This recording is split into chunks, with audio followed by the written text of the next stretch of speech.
Thank you very much.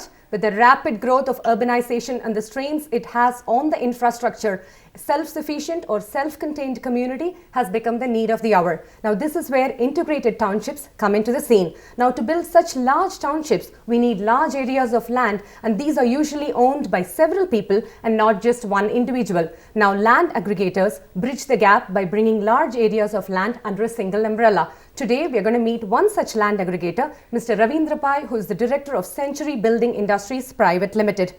Welcome to our show, Ravindra. How are you doing today? Thank you. I'm doing fine. What about you? I'm doing fine, thanks. Now, talking about land aggregation, you've been in this business for the past 3 decades or so. What are the problems or challenges in acquiring land? I think there are several challenges in land aggregation. I can talk for the state of Karnataka. The Land Reform Acts in Karnataka are possibly the most stringent in the country. Establishing title is very difficult, because there are, I think, over 20 documents that need to be, for every parcel of land, there are over 20 documents that need to be obtained to establish title.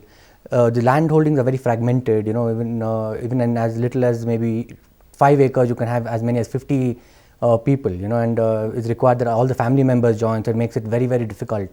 Also, the other issue that we typically face is that land by default is agricultural in Karnataka, making it difficult for corporates or even a non-agriculturalist to own.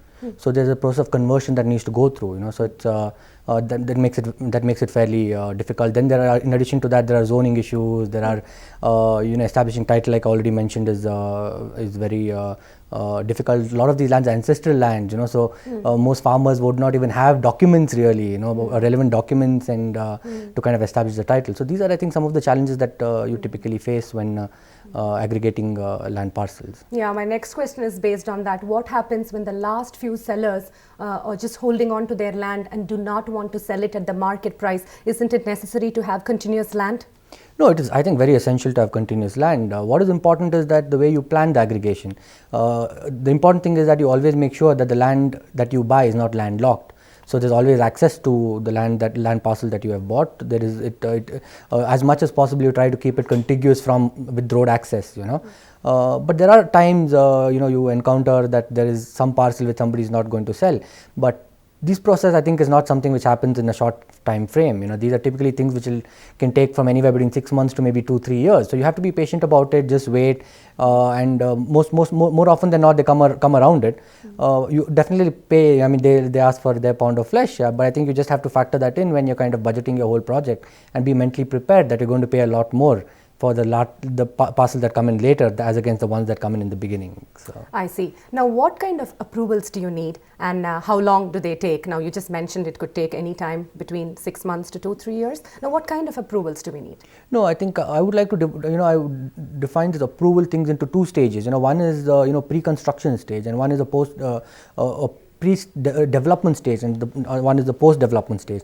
Pre-development stage is mostly to do with revenue, things like conversion, like I said, get various documents from the revenue authorities and establishing titles. A critical process is actually the conversion process, that is pre-development. And as we all are aware, I mean, once development starts, I mean, there are various NOCs that we need to get from the various government authorities like the pollution board, the airport, fire, water. Then obviously the corporation or the BDA, depending on which jurisdiction the property falls under. So these are the various approvals that are required, from start to finish sort of a cycle.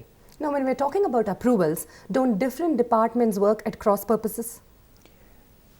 Yes, I think, like I mentioned, the process, we require NOCs from various departments, which can kind of happen parallelly. And once when you come, to get the final sanction, you should have all these NOCs in place by the time you kind of reach at that stage. It is one of the issues. I think the Builders Association is always talking to the government, trying to see how simple this can be made for developers in terms of having maybe single windows and things like that. But I think we're still not there. So it is a process. All right. And now, in your opinion, what approvals are easy to come by? I don't think there's anything that is easy or difficult. I mean, it really depends on, depends on the situation. If your property is zoned correctly, you should get the conversion fairly easy. But if it is not zoned correctly, I mean, it can take forever. So I think it's also about the preparedness of how ready you are with the land parcel that you have, and what sort of a base that has been set up, before you really go and seek out the approval. So I think there's nothing that is easy or difficult really. I think it just depends on the situation. Right. Now, can we say approvals itself might take much longer than acquisition? Depends really. Again, I mean, it can be a long process. And these days builders are factoring in a much more time frame than they would have in the past. Because also now I think with environment and other issues that are of recent recent introduction. So I think people are budgeting a fair amount of time for approval, and depending on the size of the project, approvals can become quite difficult at times. Okay, and get delayed too. Could take some time. Yeah, that's right. Okay. And now let's talk about the entry of foreign investors. Now, what is the current status of foreign investors in the Indian realty sector? Now, we all know that the Indian realty sector is still an unorganized business. Now, will the entry of foreign investors change the scenario by making it more professional and by bringing in a lot of transparency in the sector? See, I think this is fairly a new thing. I think it was the press note 2 was released only in 2005. So we're now in the third year. I think there's a lot of learning that has happened between the builders. Builders are trying to understand what these investors are looking for, and I think similarly the investors have been looking at who are the builders that they can kind of associate with. So I think the last 2 or 3 years people have spent in learning and getting to know each other.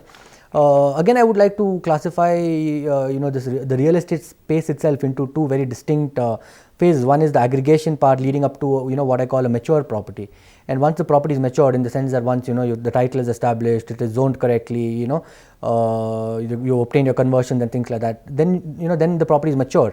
I think at this point of time we are seeing investment that will go into mature properties, and I think the aggregation phase will always continue to be unorganized, will continue to be not transparent and harder for investors thereby to invest. But we are seeing a lot of activity, foreign investors investing in developments really, in more mature properties. So I see. Now, before we wrap it all up, I have one last question for you. How do you assess the recent slowdown and the price correction? Has the price correction already happened yet?